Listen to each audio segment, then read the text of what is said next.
Welcome all agreements to the lecture series of basic magnetism.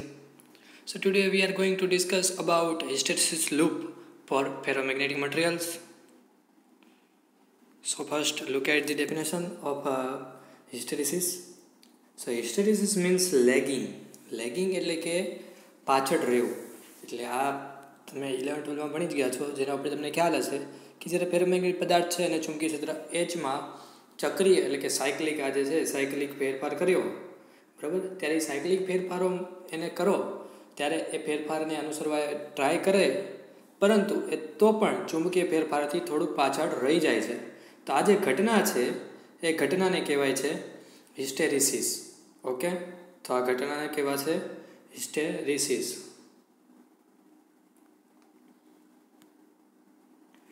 તો આ ચુંબકીય પદાર્થમાં જે ઉત્પન્ન થતું ચુંબકીય બાહ્ય ક્ષેત્ર છે, ચુંબકીય ક્ષેત્રની પાછળ રહી જાય છે, એટલે આ જે વસ્તુ છે ચુંબકીય ક્ષેત્રની પાછળ રહી જાય છે, તો એને કહેવાય છે એનું lagging. So hysteresis means lagging, the lagging of intensity of magnetization B behind the intensity of magnetization H. Okay, so now let's start the explanation. A graph is drawn between the intensity of magnetization B, કે જેને ઘણી reference બુકમાં IM વડે પણ denote કરેલું છે.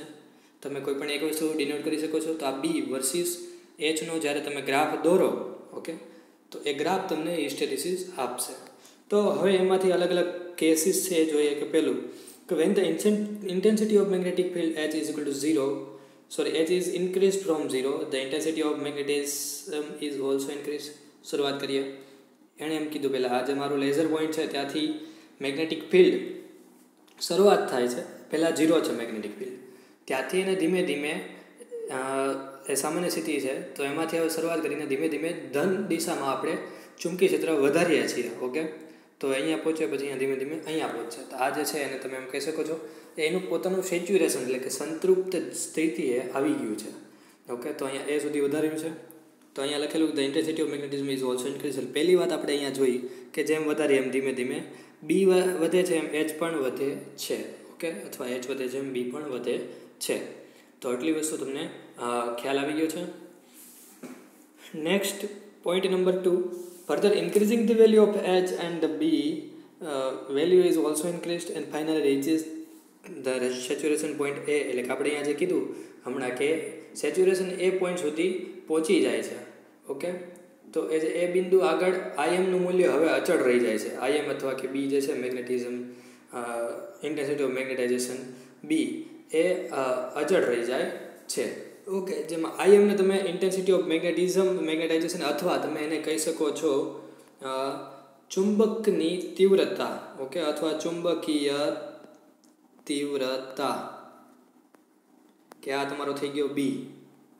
Okay, અને H એટલે કે ચુંબકીય તીવ્રતા અને IM એટલે કે ચુંબકની તીવ્રતા. ઓકે, તો આ તમારો જે છે H થઈ ગયો અને IM એટલે કે ચુંબકીય તીવ્રતા. ઓકે, તો ગુજરાતીમાં તમે એવી રીતે કહી શકો છો. ઇન શોર્ટ તમારે યાદ રાખવાનું છે, એક છે IM ચુંબકની તીવ્રતા અથવા ઇન્ટેન્સિટી ઓફ મેગ્નેટાઇઝેશન બી, અને બીજું છે H એટલે કે intensity of magnetic field. Okay, તો હવે પોઈન્ટ નંબર 3 અહીંયા લખેલું છે કે બી ઇઝ કોન્સ્ટન્ટ. એટલે અહીંયા હવે મેગ્નેટિક ફિલ્ડ જે છે એ કોન્સ્ટન્ટ થઈ જશે. So then decreasing the value of H, એટલે હવે આપણે અહીંથી આ Hની વેલ્યુ ઘટાડશું તો થવું શું જોઈએ? આદર્શ સ્થિતિમાં એ પાછું એની એ જ સ્થિતિએ પાછું આવી રીતે આવીને 0 આવી જવું જોઈએ. Okay, so value is also decrease, એટલે કે બીની વેલ્યુ જે છે એ ઓલ્સો ડિક્રીઝ થાય છે. પણ કઈ રીતે? તો કે આવી રીતે ડિક્રીઝ થાય છે, જ્યાં મારો લેઝર પોઈન્ટ તમને દેખાય છે ત્યાં રીતે. Okay, so but at the point H is equal to 0, okay, but B is equal to 0, now the material remains અથવા retains some amount of magnetism is known as retentivity or residual magnetism. તો આ વસ્તુ એવું કહેવા માંગે છે કે સૌથી પહેલાં તમે ચુંબકીય ક્ષેત્ર વધાર્યું અને એને સંતૃપ્ત સ્થિતિએ પહોંચાડ્યું, પછી તમે એમાંથી મેગ્નેટિક ફિલ્ડ ઘટાડો અથવા કે એને ડીમેગ્નેટાઇઝ કરો, તો શું થવું જોઈએ? પાછું પોતાની મૂળ સ્થિતિએ 0 આવવું જોઈએ. પણ હકીકતમાં એવું થતું નથી. તો શું થાય છે? અહીંથી કોઈક આવી રીતે આ પોઈન્ટ સુધી રહે છે. તો અહીંયા જે આટલું ફિલ્ડ વધારાનું અંદર રહી ગયું, આટલું અંદર મેગ્નેટાઇઝેશન રહી ગયું, એ જે મેગ્નેટાઇઝેશન છે, મેગ્નેટિઝમ છે, એ મેગ્નેટિઝમને કહેવાય છે રેસિડ્યુઅલ મેગ્નેટિઝમ અથવા રિટેન્ટિવિટી.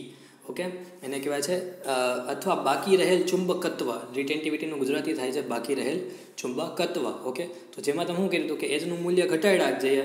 ઓકે, અને અંતે શૂન્ય લાવીએ. બરાબર, એચનું મૂલ્ય અંતે શૂન્ય બદલાવાનું ટ્રાય કરીએ તો અહીંયા એચનું મૂલ્ય જુઓ શૂન્ય થઈ ગયું છે, તો સાથે બીનું મૂલ્ય પણ શૂન્ય થવું જોઈતું હતું. ઓકે, પરંતુ એ ઓબી જેટલો અંતખંડ આપે છે. અહીંયા જે દેખાય છે તમને એને આપણે બી વડે દર્શાવીએ તો એ ઓબી જેટલો અંતખંડ રાખે છે. એનો મતલબ એમ કે એટલું ચુંબકત્વ ગ્રહણ કરી રાખે છે. પૂરેપૂરું ડિમેગ્નેટાઇઝેશન વખતે એનું જે મેગ્નેટિઝમ છે એ રિમૂવ નથી કરી નાખતો, થોડુંક એમાં રાખે છે, એટલે ગ્રહણ કરી લે છે. એટલે એમ સમજી શકો તમે કે લેક્ચર પતે પછી તમારે એવું થતું હશે કે જો એ 0 આવી જતું એટલે પાછું કાંઈ યાદ ન રહ્યું હોય તો તમે અહીંયા 0 આવી ગયું, પણ તમારે આવી રીતે હિસ્ટેરિસિસ રાખવાનું, એટલે કે તમારે થોડુંક ગ્રહણ કરવાનું, ધારણ કરવાનું, એટલે વાંધો ન આવે. ઓકે, તો આમાં એની પાસે હિસ્ટેરિસિસમાં એ તમને શીખવા મળ્યું કે તમારે શું કરવાનું, આવી રીતે રિટેન્ટિવિટી રાખવાનું, એટલે કે રેસિડ્યુઅલ મેગ્નેટિઝમ રાખવાનું, એટલે કે રેસિડ્યુઅલ જે છે તમારે સ્ટડી રાખવાનું. બરાબર, તો આ રિટેન્ટિવિટી થઈ ગયું. નેક્સ્ટ કે હવે એચ જે છે એની તીવ્રતા, એટલે કે એ બીજા પોઈન્ટમાં આવશે પાછળના, કે જેમાં એવું કહે છે કે further decreasing the value of H in negative side. એટલે હવે શું કરવાનું, આપણે અહીંયા એચને 0 લાવી દીધું. ઓકે, હવે શું કરશું એની નેગેટિવ સાઇડમાં, એટલે આ જો આ નેગેટિવ સાઇડ છે તો આ સાઇડથી આપણે ઘટાડશું, તો એ ઘટીને શું થશે, તો એ પહોંચશે saturation in the opposite direction. Okay, તો એની વિરુદ્ધ દિશામાં એની સંતૃપ્ત સ્થિતિએ આવી જશે. ઓકે, તો અહીંયા વાંચીએ કે further decreasing the value of H in negative side the value of B is also decrease at the point C.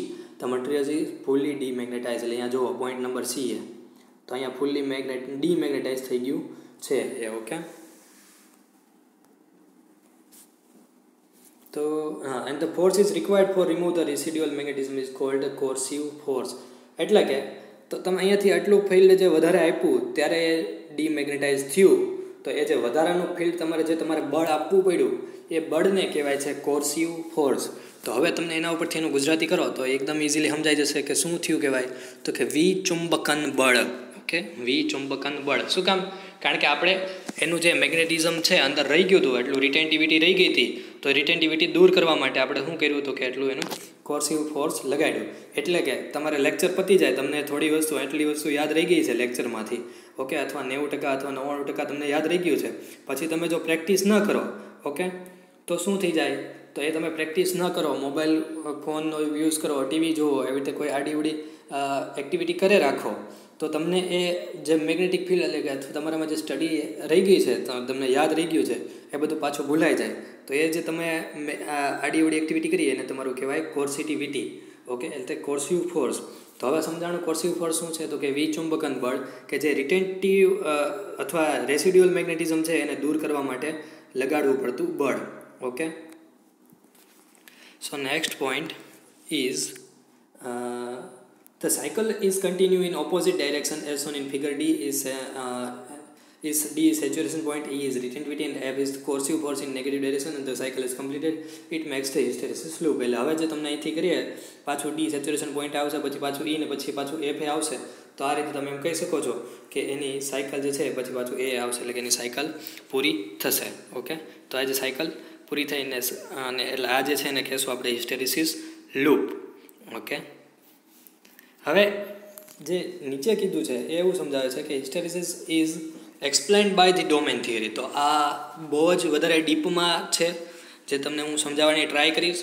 કે અત્યાર સુધી તમે 11-12માં આવો કોઈ કોન્સેપ્ટ ભણ્યા નહોતા, એટલે મને એવું થયું કે હું આ તમને સમજાવું અથવા કે સમજાવવાની ટ્રાય કરું. તો જો hysteresis explained by the domain theory. Domain theory શું છે આપણને કાલે ખ્યાલ પડી ગયો કે જ્યારે આપણે ફેરોમેગ્નેટિક મટીરિયલ છે એને તમે ચુંબકીય ક્ષેત્ર બનવું હોય તો બધાનું ઓરિએન્ટેશન છે રેન્ડમલી ઓરિએન્ટેડ હોય, એટલે કે નેટ મેગ્નેટાઇઝેશન એનું 0 થતું હોય. પણ જ્યારે તમે એને ચુંબકીય ક્ષેત્ર આપો ત્યારે શું કરે, તો કે ચુંબકીય ક્ષેત્રની ડાયરેક્શનમાં અલાઇન થવાની ટ્રાય કરશે.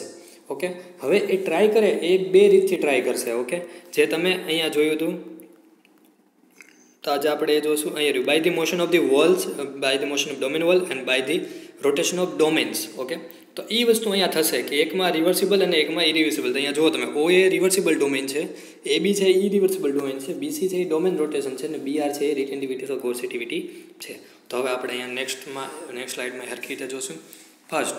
ફર્સ્ટ જે છે એમાં તમને દેખાય છે ઓ એ છે કે જેને કહેવાય છે રિવર્સિબલ ડોમેન. ઓકે, તો તમે એમ કહી શકો કે the growth of domains in the presence of an external field is shown in figure 13.7 A B અને 13.7 C. ઓકે, તો આ બે ફિગરમાં તમને દેખાડેલું છે. શું દેખાડ્યું છે? તો જે ડોમેનનો હવે ગ્રોથ થશે ક્યારે? તો કે જ્યારે તમે એને બહારથી એક્સટર્નલ મેગ્નેટિક ફિલ્ડ આપશો, ફેરોમેગ્નેટિક પદાર્થને જ્યારે તમે બહારથી એક્સટર્નલ મેગ્નેટિક ફિલ્ડ આપશો ત્યારે. ઓકે, તો એમાં કેસમાં આપણને તમને યાદ હશે તો બે વસ્તુ જોઈ હતી. એક હતું ડોમેન વોલ્સ. તો ડોમેન વોલ્સ શું કીધું હતું? તો કે ઇન ધ વીક ફિલ્ડ, જુઓ એટલે એમ કહી શકીએ આપણે કે જ્યારે અહીંયા જો ઇન ધ વીક ફિલ્ડ્સ એટલે કે જ્યારે લો મેગ્નેટિક ફિલ્ડ હોય. ઓકે, અહીંયા આવી જાય પાછા. હા, તો જ્યારે લો મેગ્નેટિક ફિલ્ડ તમે અપ્લાય કરેલું હોય, ઓકે, તો શું થશે? તો boundary of the domain moves so as to expand the favourably domains. Okay, જે ફેવરેબલી ડોમેન્સ છે ને એક્સપાન્ડ કરવા માટે એ યુઝ થાય છે. અને શું કરશે? તો કે સ્મોલ મેગ્નેટાઇઝેશન પ્રોડ્યુસ કરશે, અથવા કે નાનું એવું મેગ્નેટાઇઝેશન એમાં પ્રોડ્યુસ કરશે. ઓકે, જે તમે સમજી શકો છો ઇનિશિયલ પાર્ટ છે આપણા કરવાનો. અહીંયા જે OA દેખાય છે ને એ આપણો પાર્ટ થઈ ગયો OA, કે જે આ પોઝિશન નંબર B દેખાડે છે.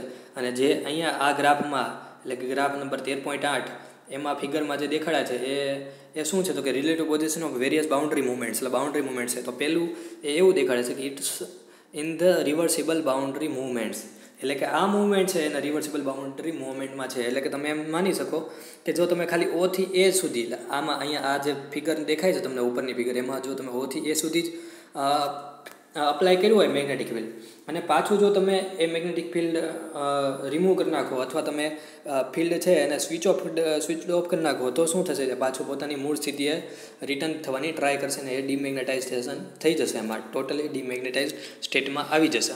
ઓકે, તો હવે એવું થવું જોઈએ. પણ હવે શું કરીએ છીએ આપણે અહીંથી સંતોષ ન થયો, આપણે થોડા મેગ્નેટિક ફિલ્ડથી સંતોષ નથી થયો, આપણને વીક ફિલ્ડથી સંતોષ નથી થયો. તો આપણે શું કરશું? આપણે જશું હાયર ફિલ્ડમાં. So we are going to higher fields. તો હવે જે હાયર ફિલ્ડ છે તમને હું જે એરો દેખાડું છું A થી B, એ તમારું હાયર ફિલ્ડ છે. તો એ હાયર ફિલ્ડમાં શું થાય છે? So in the higher field more and more domains contribute to the magnetization. Okay, એટલે એમાં વધારે ને વધારે ડોમેન જે છે એ કન્ટ્રીબ્યુશન આપશે. And now the domain boundary movements are large and irreversible. Mainly વસ્તુ ઇરિવર્સિબલ બાઉન્ડ્રી મૂવમેન્ટ્સ, જો અહીંયા તમને દેખાય છે આકૃતિ નંબર 13.8, ફિગર નંબર 13.8માં ઇરિવર્સિબલ બાઉન્ડ્રી મૂવમેન્ટ્સ. તો ધેટ મીન્સ કે હવે તમે જો અહીંયા B થી એને પાછું લાવવાની ટ્રાય કરશો તો ઓબ્વિયસ છે કે એ ડોમેન્સ છે ઇરિવર્સિબલ છે, એટલે પાછા પોતે ટોટલી ડિમેગ્નેટાઇઝ નહીં થાય. ઓકે, તો આ એનું મેઇન રીઝન છે. તો અત્યાર સુધી તમે ખાલી એમને સમજતા હતા કે આવું થાય છે ભાઈ, એટલું આવું થાય છે, પણ શું કામ થાય છે? તો એ તમે હવે ખબર પડી કે કાલે જે આપણે વેઇસ નામના સાયન્ટિસ્ટનું એટલું બધું મહત્ત્વ શું કામ આપ્યું. તો આ એની જે વેઇસ થિયરી હતી એના આધારે આપણને આટલી વસ્તુ ખબર પડી. તો આપણે આજે આખી ફિનોમિના છે એ આપણે વેઇસ થિયરી જે ફેરોમેગ્નેટિક ડોમેન્સની છે એના ઉપરથી આપણે એક્સપ્લેન કરી. તો એટલા માટે બહુ વધારે ઇમ્પોર્ટન્સ હતી. ઓકે, ઇમ્પોર્ટન્ટ હતી. સો નાવ ઇન્ક્રીઝિંગ ધ ફિલ્ડ અગેન, એટલે હજી આપણને સંતોષ નથી થયો. તો સંતોષ આપણને ક્યારે થશે? સંતૃપ્તિ આપણને ક્યારે મળશે? તો કે જ્યારે આપણે એ સંતૃપ્તિ પહોંચી જશે કે સેચ્યુરેશન થઈ જશે ત્યારે. તો હવે B થી C, એટલે કે ભાઈ હા, હવે એ એમ કે ભાઈ હવે મને ધરો થઈ ગયો, એટલે અહીંયાથી સંતૃપ્ત થઈ જશે, એટલે B થી C સુધી હજી આપણે જશું. તો increasing the field again the domain rotates so as to align with the field, એટલે આ અગત્યની વાત આવી ગઈ. આ આપણે ફિગર નંબર 13.7 Cમાં પહોંચી ગયા. ઓકે, એટલે એમ કહે છે આપણે હજી જો ફિલ્ડ વધારીએ તો ડોમેન છે શું કરશે? રોટેટ. તો અહીંયા જુઓ તમે એમાં રોટેટ કરે છે, બરાબર ને? એ રોટેશન થાય છે.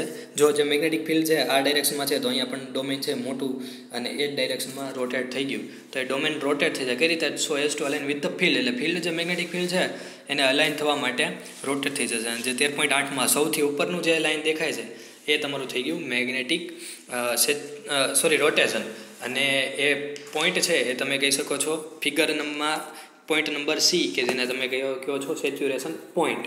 ઓકે, તો અહીંયા સુધી હતું. ઓકે, અને આ જે આખી પ્રોસેસ છે એ તમને અહીં આકૃતિમાં દેખાડી છે કે આ પ્રોસેસ થ્રુ આવું બધું કાંઈક અંદર થાય છે, બરાબર છે? એ આપણને આટલી વસ્તુ ખબર પડી ગઈ. અને જો તમે એમ વિચારો કે આ જે ફિલ્ડ છે એને હજી હવે ડિક્રીઝ કરીએ એટલે ડિમેગ્નેટાઇઝ કરવાની ટ્રાય કરીએ, ઓકે, તો શું થશે? તો એ જ પાથ ઉપર આવશે. અને એમાં જે છે ડોમેન છે લાર્જલી અલાઇન ડોમેન છે, એટલે એ પાછું પોતાની મૂળ સ્થિતિએ રિટર્ન થવાની ટ્રાય નહીં કરશે. કે જે ઇનિશિયલ પોઝિશન હતી આયરી કે શું હતું? તો કે ઇનિશિયલમાં એ રેન્ડમલી ઓરિએન્ટેડ હતું, તો પાછું તમે ડિમેગ્નેટાઇઝ કરો તો પાછું એ તરત ઇનિશિયલ પોઝિશન એટલે કે તમે એમ માની શકો કે રેન્ડમ અરેન્જમેન્ટમાં પાછું તરત નહીં આવે. ઓકે, તો જે એની માટે નેગેટિવ ફિલ્ડ -HC જે રિક્વાયર છે કે જેનાથી આપણે જેટલું આપશું એટલું ફિલ્ડ જો આપણે આપશું તો એમાં એ ઝીરો મેગ્નેટાઇઝેશન થશે, અથવા કે નેટ મેગ્નેટાઇઝેશન ઝીરો થશે, અથવા કે પાછું રેન્ડમ અરેન્જમેન્ટ થઈ જશે કે જેથી કરીને નેટ મેગ્નેટાઇઝેશન ઝીરો થઈ જશે. Okay, so V can say that A negative field -HC, okay, આ વસ્તુ ખાસ અગત્યની -HC, okay, is required to reduce to zero magnetization, and the remaining stages of magnetization cycles have the features we already discussed. Okay, first હજી એક વખત HC છે -HC. માઇનસનો મતલબ શું છે? કોઈ પણ વસ્તુ માઇનસ હોય તો એનો મતલબ શું છે કે ફોર એક્ઝામ્પલ મારે તમારી પાસે અથવા મારી પાસે કોઈ વસ્તુ ઉધાર હોય, ઓકે, તો એ શું કહેવાય? માઇનસમાં થયું કહેવાય. ધારો કે મારી પાસે મારે 5 રૂપિયા કોઈનું ઉધાર હોય તો શું થયું કહેવાય? માઇનસમાં થયું, -5. ઓકે, એવી રીતે છે. તો આમાં શું છે તો કે આટલું મેગ્નેટિક ફિલ્ડ એમાં રહી ગયેલું છે, ઓકે, જમા છે. કોનું? કે આ જે મેગ્નેટિક ફિલ્ડ આપણે આપ્યું છે એનું એટલું મેગ્નેટિક ફિલ્ડ એમાં જમા છે. તો એ રિમૂવ કરવા માટે આપણે જે વધારાનું મેગ્નેટિક ફિલ્ડ આપશું, એટલે કે જે 5 રૂપિયા જે આમ માનીએ તો બીજાને આપીએ તો એ એનાથી રિમૂવ થશે, એટલે કે એની ઉધાર દૂર થશે. તો એને તમારું એમ કહી શકો કે એટલું કોર્સિવ ફિલ્ડ થઈ ગયું. ઓકે, અને જે રિમેઇન થઈ ગયું એટલે કે એટલું એમાં રિટેન છે, એટલે ઓલરેડી એટલું જમા છે એના જેવું માની લેવાનું. કે જે તમે મેગ્નેટિક ફિલ્ડ આપ્યું પછી પાછું રિમૂવ કરો છો તો પણ એમાં એ પૂરેપૂરું રિમૂવ નથી થતું અને થોડુંક એમાં જમા રહી જાય છે. ઓકે, તો આઈ હોપ કે હવે તમને એક્ઝેક્ટ હિસ્ટેરિસિસ લૂપ સમજાઈ ગયું હશે. ઓકે, અને આ ડોમેન થિયરી છે, બહુ જ મસ્ત વસ્તુ હતી. તો અત્યાર સુધી તમે 11-12માં આવું કોઈ કોન્સેપ્ટ બહુ ભણવાની ટ્રાય નહોતી કરી અથવા તમારે આવતું નહોતું, તો હવે તમે અહીંયા આવ્યો હશે તો 2-3 બુક વાંચશો અથવા આવી રીતના કોઈ ક્યાંકથી તમે બીજેથી જ્યાંથી તમે વધારે કરશો તો તમને વધારે ને વધારે મજા આવતી હશે. આ બધા જ ટોપિક્સ એવા છે કે જેને આપણે ઘણી જગ્યાએ યુઝ કરીએ છીએ, મેગ્નેટિક ફિલ્ડને અથવા મેગ્નેટિઝમને. તો બીજી એક વસ્તુ કે એનર્જી પ્રોડક્ટ જે છે જેને તમે આપી શકો છો Br×HC વડે. Okay, so now next topic, soft magnet and the hard magnet. તો હવે એ સોફ્ટ મેગ્નેટ હાર્ડ મેગ્નેટ આની સાથે એટલે લિંક કરેલું છે કે એને હિસ્ટેરિસિસ લૂપ સાથે ઘણા લેવા દેવા છે. એટલે સો પહેલું, ઇઝીલી મેગ્નેટાઇઝ એન્ડ ડીમેગ્નેટાઇઝ. એનો મતલબ શું કે ઇઝીલી મેગ્નેટાઇઝ થઈ જાય, એટલે કે ધારો કે ઇઝીલી મેગ્નેટાઇઝ થઈ ગયું એટલે કે અહીંયાથી આ પોઈન્ટે સી એ તરત પહોંચી ગયો. પછી પાછું હું લખ્યું હતું કે ઇઝીલી ડીમેગ્નેટાઇઝ એટલે કે રિટેન્ટિવિટી એની ઓછી હશે. બરાબર, તો અહીંયા જુઓ વાંચો પોઈન્ટ નંબર 4, રિટેન્ટિવિટી ઇઝ સ્મોલ. હું કામ? કારણ કે ઇઝીલી ડીમેગ્નેટાઇઝ પણ થઈ જશે. જો ઇઝીલી ડીમેગ્નેટાઇઝ ન થતું હોય તો એનો મતલબ શું છે કે એમાં થોડુંક રિટેન થઈ જાય છે, ફિલ્ડ એમાં થોડુંક રહી જાય છે, એટલે કે હાર્ડ મેગ્નેટ થઈ ગયો કે can not easily magnetize and the demagnetize. Okay, તો આ વસ્તુ તમને હવે સમજાઈ ગઈ હશે. Next, it can be produce by heating and slow cooling. Okay, તો સોફ્ટ મેગ્નેટ કઈ રીતે બનાવે? તો આ એનું પ્રોડક્શન તો જનરેશન દેખાડ્યું છે કે આપણે એને હીટ કરીને અથવા સ્લો કુલિંગથી આપણે સોફ્ટ મેગ્નેટ મેળવી શકશું. જ્યારે હાર્ડ મેગ્નેટ મેળવવા માટે આપણે હીટિંગ અને સડન કુલિંગની જરૂર પડે છે. તો સોફ્ટ મેગ્નેટનો હિસ્ટેરિસિસ લૂપ એરિયા કેવો હશે? સ્મોલ હશે. શું કામ? કારણ કે ઇઝીલી મેગ્નેટાઇઝ અને ડીમેગ્નેટાઇઝ થઈ જાય છે, એટલે કે એમાં બહુ રિટેન્ટિવિટી નહીં રહે. અને બહુ રિટેન્ટિવિટી નહીં રહે તો એનો મતલબ એમ કે આપણે બહુ કોર્સિવ ફોર્સ એટલે કે વિચુંબકન બળ તો આપવું નહીં પડે, કારણ કે એમાં ચુંબકત્વ બહુ જાજુ રહી જ નથી ગયું, તો આપણે એટલું આપવું નહીં પડે. બરાબર છે. પછી હાર્ડ મેગ્નેટમાં આવશે hysteresis loop area is high. Okay, તો એમાં જે હિસ્ટેરિસિસ લૂપનો એરિયા છે એ હાઈ હશે એન્ડ રિટેન્ટિવિટી ઇઝ સ્મોલ. ઓકે, તો આ વસ્તુ આપણને ખબર પડી ગઈ છે. હાર્ડ મેગ્નેટમાં રિટેન્ટિવિટી હાઈ હશે, તો જો રિટેન્ટિવિટી સ્મોલ હોય તો કોર્સિટિવિટી સ્મોલ જ આવવાની છે. શું કામ? કારણ કે રિટેન્ટિવિટી એટલે શું? તો કે એનું જે રિમેનન્સ મેગ્નેટિક ફિલ્ડ અથવા રિમેનન્સ મેગ્નેટિઝમ અથવા કે જેમાં ચુંબકત્વ રહી ગયું છે, શેષ ચુંબકત્વ. ઓકે, શુદ્ધ ગુજરાતીમાં કહીએ તો એને કહેવાય છે શેષ ચુંબકત્વ.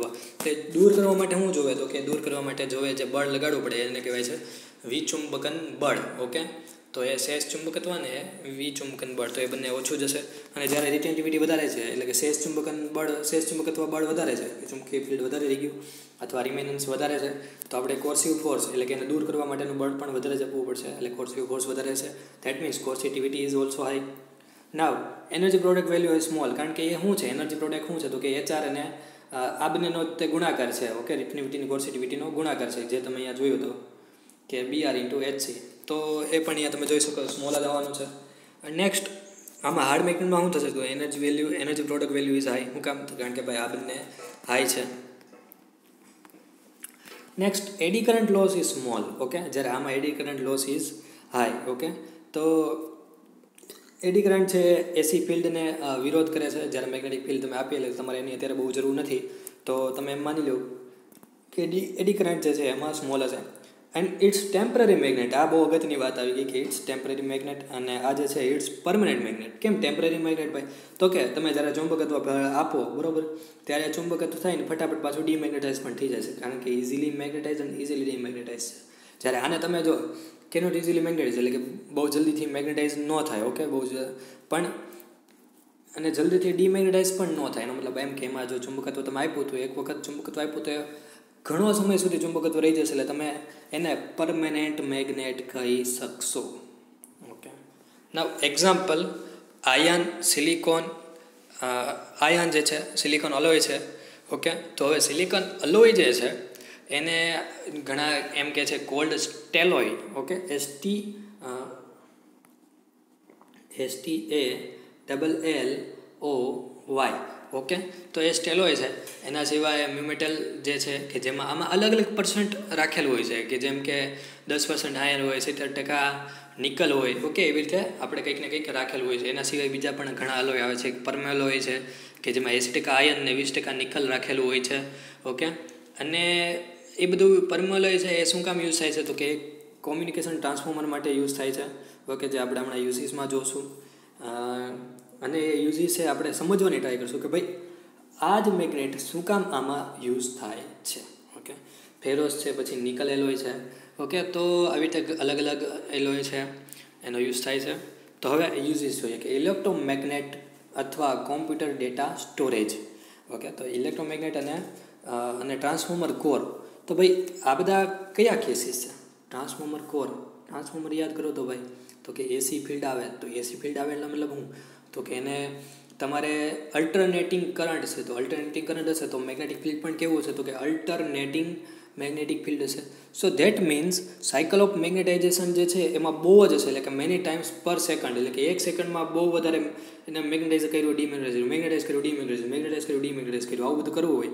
ઓકે, તો ત્યાં શું જોવે? તો કે ભાઈ ત્યાં આપણે આવો કેસ લેવો પડે કે જેની પાસે રિટેન્ટિવિટી ઓછી હોય અને કોર્સિટિવિટી પણ ઓછી હોય, અથવા તમે એમ કહી શકો કે જે ઇઝીલી મેગ્નેટાઇઝ અને ડીમેગ્નેટાઇઝ થઈ જતો હોય એવો આપણે ચુંબક યુઝ કરવું પડે. તો એ હતું આપણું સોફ્ટ મેગ્નેટ. ઓકે, એટલે સોફ્ટ મેગ્નેટને આપણે કેમાં યુઝ કરીએ છીએ? તો કે ઇલેક્ટ્રોમેગ્નેટમાં. કારણ કે ઇલેક્ટ્રોમેગ્નેટ પણ શું છે? તો કે મેં જે હમણાં સમજાવ્યું કે અલ્ટરનેટિંગ છે, એટલે કે ઇલેક્ટ્રોમેગ્નેટમાં છે. ઓકે, કોમ્પ્યુટર ડેટા સ્ટોરેજમાં પણ આનો યુઝ થાય છે, અને ટ્રાન્સફોર્મર કોરમાં પણ આનો યુઝ થાય છે, જેનો તમે ગ્રાફ આવી રીતે દોરી શકો છો અને દેખાડી શકો છો કે it has a small coercive force અને હાર્ડ મેગ્નેટિક ફિલ્ડ જોઈએ. હવે તો એમાં એડી કરંટ હાઈ હોય છે અને પરમેનન્ટ મેગ્નેટ છે આપણે જોઈ લીધું. નેક્સ્ટ છે એલનિકો. ઓકે, આ તો તમે બહુ સાંભળ્યું છે અલ્નિકો, કે જે એલનિકો તમે કહો છો. તો એ અલ્નિકો શું છે અથવા કોને ડિફાઇન કર્યું હતું? તો એ જે છે મિશિમા, જે જાપાન છે એમાં ગોતાણું હતું. અને મિશિમા, અને એ જે છે અલોય ઓફ આયન છે, એટલે એમાં 57.5% આયન હતું અને 29% નિકલ હતું અને એલ્યુમિનિયમ હતું 13.5%. ઓકે, કે જેને તમે હાઈ કોર્સિવ ફોર્સ જે છે, એટલે કે 600 ઓર્સ્ટેડ અથવા એનું 6000 ગોસ જેટલું રિમેનન્સ હતું. એટલે તમે સમજી શકો છો કે કેટલું વધારે રિમેનન્સ છે અને કોર્સિટિવિટી એમાં કેટલી વધારે છે.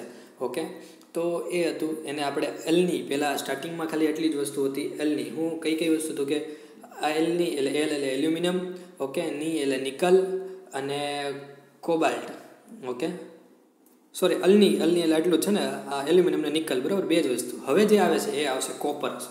ઓકે, તો કોપર કોણે નાખી? તો કે જે બેલ ટેલિફોન લેબોરેટરી છે, બહુ જૂની છે, કે જ્યાં તમે એમ સમજી શકો કે સી પ્રોગ્રામિંગ અથવા કે નોકિયાનો ફોન કે એવી ઘણી શોધ જે છે બેલ ટેલિફોન લેબોરેટરીમાં થયેલી છે. અને આઈ થિંક ટ્રાન્ઝિસ્ટરની શોધ પણ એ બેલ ટેલિફોન લેબોરેટરીમાં થયેલી છે. તો ત્યાં કોપર અને કોબાલ્ટ જે છે એ એમાં એડ કરેલું, એટલે કે તમે એને હવે આપણે કહીએ છીએ ને એલનિકો, એટલે બન્યું એલનિકો. ઓકે, તો અત્યારે જે મોડર્ન પરમેનન્ટ મેગ્નેટ છે એમાં મોસ્ટલી યુઝ થાય છે ટિનકોનાલ. ઓકે, કે જેમાં ટિટેનિયમ ને કોબાલ્ટ જે છે અને નિકલ અને એલ્યુમિનિયમ આટલી વસ્તુ એમાં હોય છે, કે જેનું પણ રિમેનન્સ બહુ વધારે છે, 12000 ગોસ, અને કોર્સિવ ફોર્સ છે 750 ઓર્સ્ટેડ. ઓકે, એના પછી છે હોન્ડા અલોય, કે જેમાં કોબાલ્ટ અને સ્ટીલ અલોયનો યુઝ કરેલો હોય છે, અને એ મોસ્ટલી યુઝ થાય છે લાઉડ સ્પીકર્સમાં. એટલે અહીંયા જે લખેલું છે લાઉડ સ્પીકરમાં, તો એમાં યુઝ થાય છે. અને અત્યારે જો હાઈ લેવલના લાઉડ સ્પીકર છે એમાં તો મેગ્નેટિક ફ્લુઇડ પણ યુઝ થાય છે. તો એ મેગ્નેટિક ફ્લુઇડ શું છે એ તમે જોઈ લેજો. ઓકે, તો એ પણ બહુ સરસ ઘટના છે અને ડિપાર્ટમેન્ટ ઓફ ફિઝિક્સમાં છે. જો ક્યારેક મોકો મળશે તો તમને હું લઈ જઈશ ડિપાર્ટમેન્ટ ઓફ ફિઝિક્સમાં. તો એ તમે એ જે છે એ પણ જોજો. તો એનો પણ યુઝ થાય છે અત્યારે. અને એ નેનો પાર્ટિકલ્સ જે છે એ બધા અત્યારે ઘણી શોધ જે આવી ગઈ છે કે જેને લીધે ઘણી એડવાન્સ ટેકનોલોજી આવી ગઈ છે. પણ અત્યારે આપણે એમ માની શકીએ છીએ કે લાઉડ સ્પીકર અને ડીસી મેગ્નેટમાં યુઝ થાય છે. કેમ ડીસી મેગ્નેટ ભાઈ? તો કે ડીસી મેગ્નેટ, અહીંયા નામ તમે સમજો, ડીસી એટલે ડાયરેક્ટ કરંટ, એટલે કે દેટ મીન્સ કે એમાં જે છે એ સાયકલમાંથી પાસ થવાનું નહીં આવે. Okay, or we can say that it never taken through a cycle of magnetization. Okay, એટલે કે એમાં જે હિસ્ટ્રીઝ લોસ અને રેઝિસ્ટિવિટી જે છે અથવા એ કંઈ ઇમ્પોર્ટન્ટ જ નથી એની માટે. ઓકે, એટલા માટે. તો એનો પણ તમે જોઈ શકો છો કે લાર્જ કોર્સિવ ફોર્સ છે. Okay, thank you.